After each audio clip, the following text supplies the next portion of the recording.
L'isolation thermique par l'extérieur. C'est une isolation des murs par l'extérieur et qui permet de conserver la même surface habitable. Le but est de créer une enveloppe isolante extérieure et de supprimer les ponts thermiques. C'est après les chocs pétroliers de 1973 et de 1979 que les ITE commencent à réellement se développer.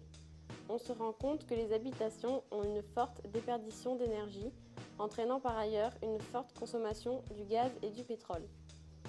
Les murs représentent 20% de déperdition thermique et les ponts thermiques représentent 5%.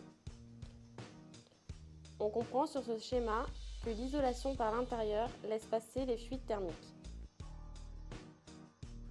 Lors de cette étude, on s'intéressera plus particulièrement à la marque Alseco. L'entreprise a été créée en 1957 à Wildeck, en Allemagne. Elle a été le précurseur en matière d'isolation thermique par l'extérieur en lançant sur le marché son premier système en 1970 pour la protection de l'environnement. L'isolation est composée de 4 éléments. Tout d'abord, les isolants. Ils se caractérisent par leur conductivité thermique lambda. Elle représente l'énergie, la quantité de chaleur transférée par unité de surface et de temps. Il en existe 3 types. Minéral. Nous prendrons l'exemple de la laine de roche. Fabriquée à base de roches volcaniques, c'est un très bon isolant thermique et acoustique et il a une bonne résistance au feu et à l'eau. Naturel. Comme la laine de bois, c'est un isolant écologique par excellence. C'est un matériau très dense avec une bonne inertie thermique et un bon isolant acoustique. Mais c'est un produit onéreux. Les synthétiques. Avec le polystyrène expansé blanc. C'est le produit le plus fréquemment utilisé de par son bon rapport qualité-prix.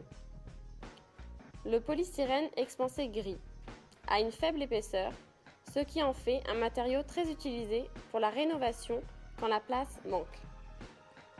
Enfin, ceux de la nouvelle génération, représentés par l'aérogel. C'est un solide à très faible densité et très résistant au feu.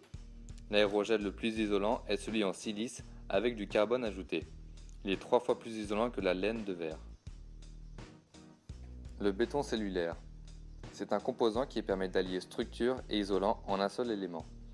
Il est composé d'un grand nombre de bulles d'air. Les parpaings sont légers et ont une faible conductivité thermique. Cependant, c'est un matériau hydrophile et il a une énergie grise assez importante. Un autre composant de l'isolation, le treillis galvanisé, fait en acier. Par-dessus, on applique un enduit. C'est un enduit-colle qui maintient la grille à l'isolant. Puis, la dernière couche, la finition. On utilise soit un enduit, soit on pose un bardage de différents matériaux. La mise en œuvre. On pose un rail de soubassement à 10 cm du sol, espace pour éviter les remontées capillaires causées par la pluie, la neige et le vent. C'est également pour éviter que les rongeurs ne s'attaquent à l'isolant. On pose les isolants du bas vers le haut, la première rangée étant posée sur le rail. Pour éviter la propagation du feu, il faut placer tous les 3 mètres, selon le DTU, de la laine de roche qui est très peu combustible. On colle chaque panneau directement sur la façade à l'aide de colle sans laisser de lame d'air. Une fois que les panneaux sont collés, il faut les fixer mécaniquement à l'aide de chevilles. La cheville à expansion peut être utilisée dans les maçonneries en béton, agglos et pierre. Pour d'autres supports, il faut prendre d'autres chevilles adaptées.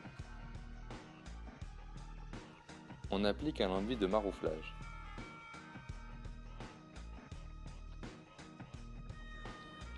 On couvre les panneaux avec un grillage galvanisé, il se pose du haut vers le bas. On rajoute un enduit colle. Enfin, on applique la finition.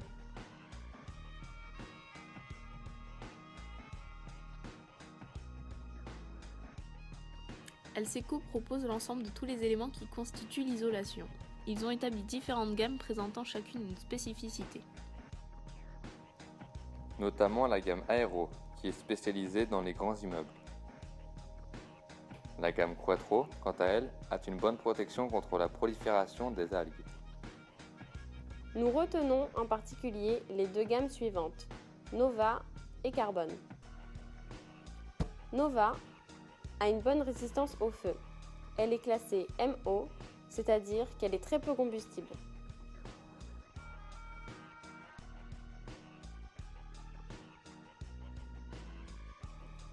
La gamme Carbone qui est très résistante aux chocs de corps durs.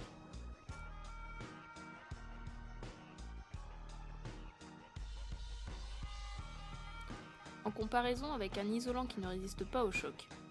Cette résistance est utile pour éviter la dégradation des murs de rez-de-chaussée d'immeubles par exemple. De plus, l'enduit développé par Alseco a une grande limite d'élasticité. Cet enduit spécial permet d'utiliser des couleurs foncées pour le revêtement extérieur. Il a une luminance pouvant aller jusqu'à 5 pour le Nova et 12 pour le Carbone. La luminance Y représente la sensation visuelle de la couleur d'une surface. Une surface blanche idéale a une couleur Y de 100, alors qu'un noir profond, sans aucune réflexion, a une valeur Y égale 0. Plus la luminance d'un matériau est faible, plus il chauffe. Il peut alors se déformer, se fissurer ou se casser. De plus, l'enduit développé a un effet perlant. Cela permet de faire glisser l'eau sur la surface, rendant celle-ci imperméable et durable esthétiquement dans le temps. La concurrence. Nous avons choisi les concurrents français Zolpan et Parex Lanco. Contrairement à Alseco, qui produit l'ensemble des éléments composant l'isolation, ils sélectionnent les meilleurs produits de différents fournisseurs, afin de créer leur propre gamme. Nous nous sommes également aperçus que les Allemands sont les leaders de ce marché.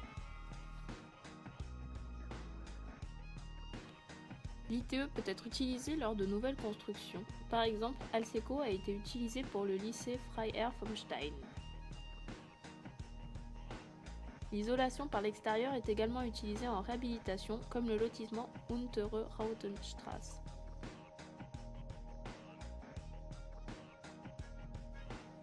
Aspect réglementaire.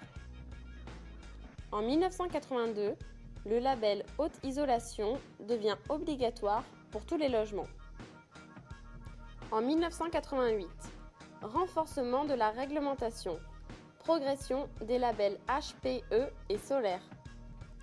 Lors du RT 2000, on introduit une exigence en termes de confort d'été. Le RT 2005 exige une diminution de 15% de consommation. Le RT 2012 impose 3 exigences de résultats. Prendre en compte les besoins climatiques, les consommations d'énergie et le confort en été. De plus, selon cette norme, un matériau est considéré comme isolant si sa conductivité thermique est inférieure à 0,065 watts par mètre Kelvin. En conclusion, on notera le développement de nouveaux matériaux alliant structure et isolation, ce qui constitue un gain de matière et de temps dans la mise en œuvre. Le RT 2020 imposera que les nouvelles constructions de bâtiments soient équipées d'ITE.